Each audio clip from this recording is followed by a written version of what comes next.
Hello and welcome to our daily lectionary devotion for Thursday, May 28th. Our scriptures today, and I read from the NLT, New Living Translation, Psalm 33, verses 12 through 22, Exodus 19, verses 1 through 9a, and then Acts 2, 1 through 11. We're moving towards Pentecost, y'all. The songs and the hymn that I've chosen to go with this is the hymn Victory in Jesus, and then Chris Tomlin's My Deliverer, and Michael Joncas on Eagle's Wings. Alrighty, here we go, Psalm 33, verses 12 through 22. What joy for the nation whose God is the Lord, whose people he has chosen as his inheritance. The Lord looks down from heaven and sees the whole human race. From his throne he observes all who live on the earth. He made their hearts, so he understands everything they do. The best equipped army cannot save a king, nor is great strength enough to save a warrior.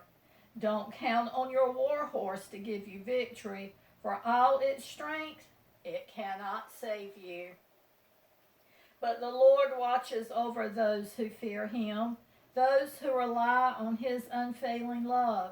He rescues them from death and keeps them alive in times of famine.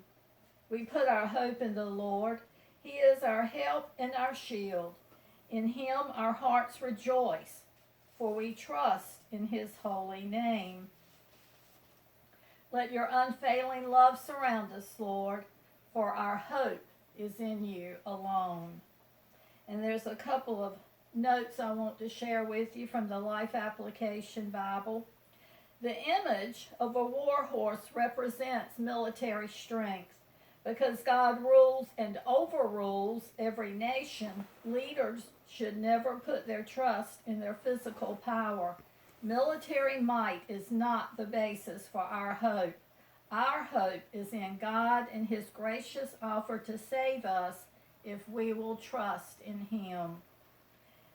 This is not an ironclad guarantee that all believers will be delivered from death and starvation. Thousands of Christian believers have been beaten to death, whipped, fed to lions, or executed. God can, and often miraculously does, deliver his followers from pain and death. Sometimes, though, for purposes known only to him, he chooses not to. When faced with this harsh reality, we must focus on the wise judgments of God. The writer of this psalm was pleading for God's watchful care and protection.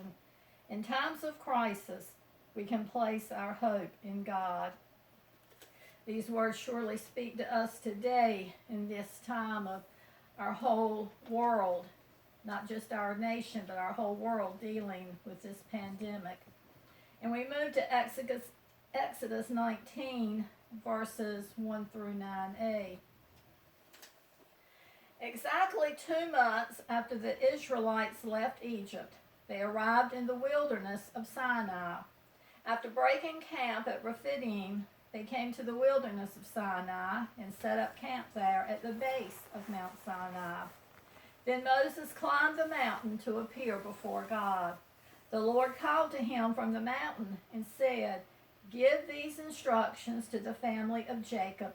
Announce it to the descendants of Israel. You have seen what I did to the Egyptians. You know how I carried you on eagle's wings and brought you to myself.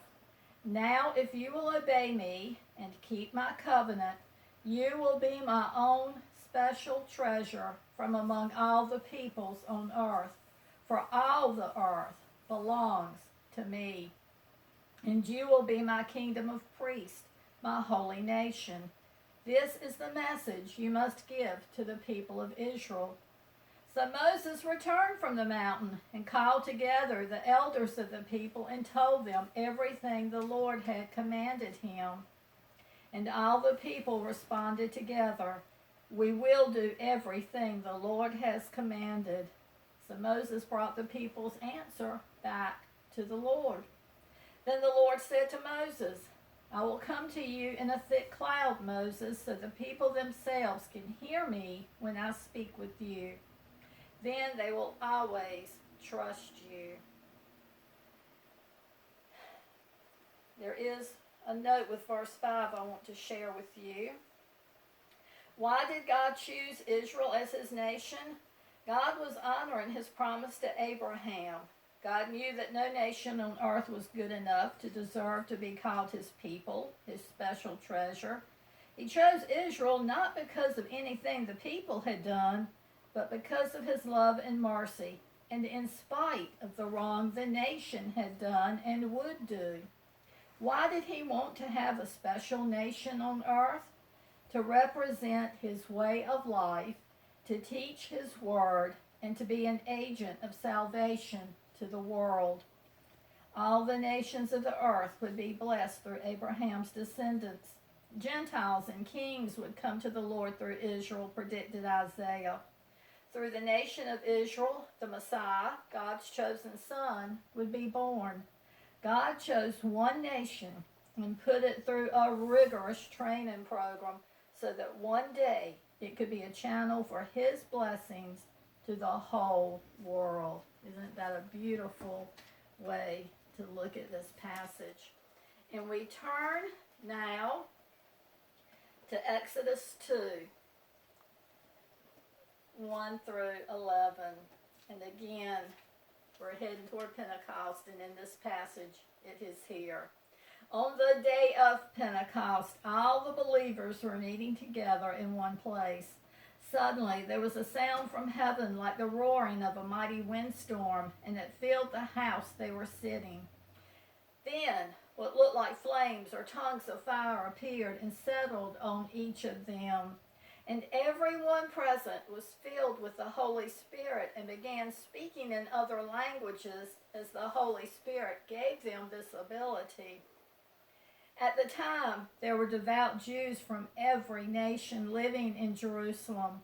When they heard the loud noise, everyone came running, and they were bewildered to hear their own languages being spoken by the believers. They were completely amazed. How can this be? They exclaimed.